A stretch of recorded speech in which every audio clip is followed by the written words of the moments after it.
E aqui vamos nós, né? 25 de março, Porto Alegre modorrenta, né?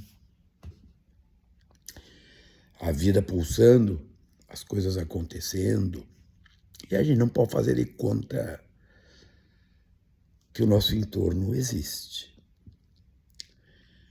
Pois sabem vocês, a filosofia tem uma expressão que é chamada solipsismo.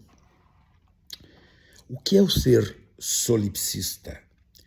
É aquele para quem a realidade nada mais é do que a sua própria existência e a sua própria convicção. É gente que vive em torno de si mesmo. Então, por exemplo, um juiz solipsista é aquele que não importa muito o fato. Importa o que ele pensa sobre o fato. E, normalmente, as decisões podem até resolver as expectativas próprias, íntimas desse juiz. Só não resolve a contenda, a disputa, o litígio. Mais ou menos como aquela história do advogado importante, né? Que vai lá, chega em casa e diz que ele foi maravilhoso, que ele se desincumbiu das atividades, blá, blá, blá. Falando para a esposa, né? Foi sensacional, minha atuação foi isso, a minha não sei aquilo. E aí a esposa pergunta, tá, mas e o cliente? Bom, aí já é outra história, né? O cliente realmente não se ouve bem. Não dá para ser assim. Não dá para ser assim, ainda mais nos dias de hoje. Tu pega as decisões do TSE ontem, que caçaram, por exemplo, que caçou. Não caçou porque o cara renunciou antes, né? Mas tornou inelegível o governador do Rio de Janeiro, Cláudio Castro. Tu pega o voto de 2 ministros da Suprema Corte. É um negócio rigorosamente interessante, né? Porque por motivos diferentes, razões jurídicas diferentes, teóricas diferentes, eles estão com eles mesmos. Com eles mesmos, o que é? Relações de afeto, né? Reações, sei lá o que, né? Que fazem os caras escreverem um voto e decidirem no outro sentido, né? O Mendonça, por exemplo, diz que de fato houve todo fato relatado que buscou primeiro a cassação e a inelegibilidade do cara, que o fato existiu. Mas ele não cassou. E não decretou a inelegibilidade. Por que será que isso acontece? Por conta de uma postura solipsista. O solipsismo, ele é uma relação que se dá a partir do indivíduo. Mas observem que, na medida em que essa nossa política vai se construindo a partir de postulados, que são postulados de crença, existe um tipo de relação com a realidade para certos grupos sociais que são muito parecidos com as relações solipsistas. Pouco importa a realidade, pouco importa o mundo, pouco importa o que está acontecendo, importa é a crença, a tal de convicção. Por que eu chamo de crença e não de convicção? Porque a convicção, ela tem uma base racional estruturada. Weber escreveu sobre isso na década de 20 do século passado, há mais de 100 anos. A crença não. A crença, ela demanda simplesmente um fator interno, íntimo, que justifica aquele posicionamento da pessoa. Vejo que a política hoje se desenvolve muito mais por crença do que por convicções. Sérgio Moro, esta lata de lixo, que é senador da República, vai ser candidato ao governo do Paraná. Todos sabem o que fez Sérgio Moro. Todos. São fatos. O cara que interferiu diretamente numa eleição presidencial e depois de ter feito isso foi ser ministro daquele a quem ele beneficiou. Mas não fosse isso. Quando ele deixa o ministério do Bolsonaro, ele deixa acusando o Bolsonaro de querer manipular a Polícia Federal.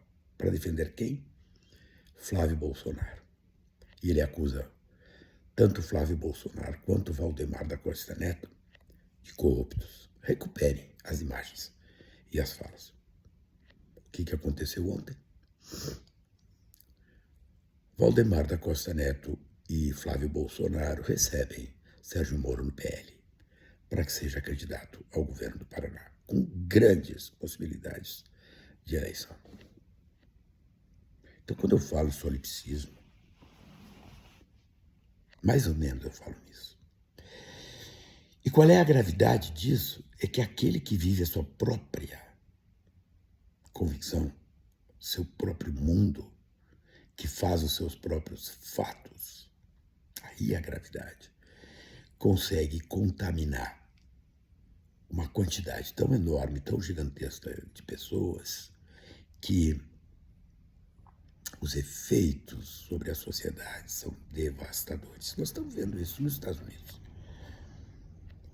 Olha o que esse cara lá, o agente laranja, fez. A partir de quê? De uma postura mais ou menos assim.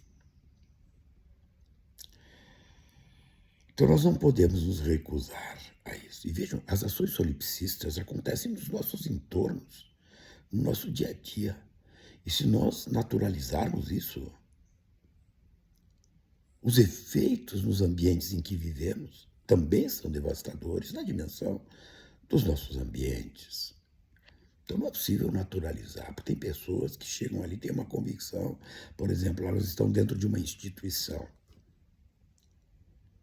E a pessoa simplesmente não dá bola para a dimensão institucional do lugar onde ela está. E se preocupa tão somente em expressar suas convicções, que para ela é o que tem de melhor no mundo.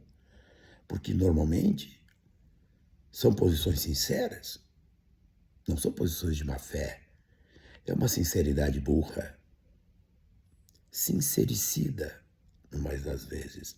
Mas a pessoa não consegue enxergar isso e faz o que faz. E as pessoas que têm certa, às vezes, apreço por este que exerce esse solipsismo, avisam, alertam, mas não muda nada. Tu conversa com uma pessoa dessas, ela te ouve, e quando ela retoma a palavra, ela segue exatamente do ponto onde ela havia parado. Então, essas complexidades nós precisamos levar em conta. Por uma razão muito singela. Quem tem poder, quem tem capacidade de decidir, mexe nas nossas vidas, mexe na vida dos outros. Então não dá para dizer assim, mas eu sou assim, e eu com isso que tu é assim. Quem é que me perguntou se eu topo esse teu jeito de ser? Essa é a questão. Porque normalmente essas pessoas, elas dizem assim, eu faço assim porque sempre fiz assim, e eu com isso. Eu não tenho culpa que tu errou sempre.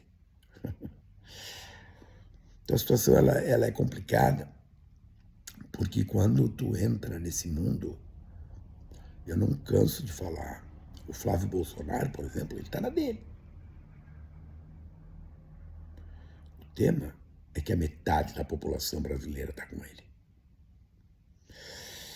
E tudo que aconteceu, e tudo que pessoalmente ele fez, e tudo que o clã, a família dele fez, não conta para um processo de tomada de decisão.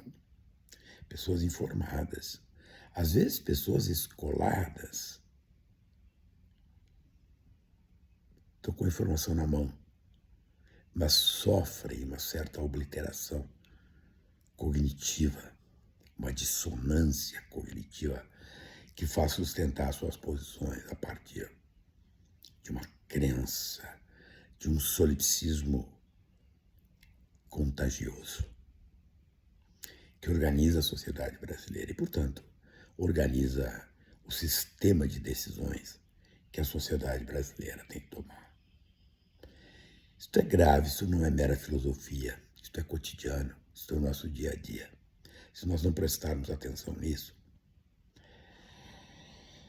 vamos ter problema, não tenho dúvida disso.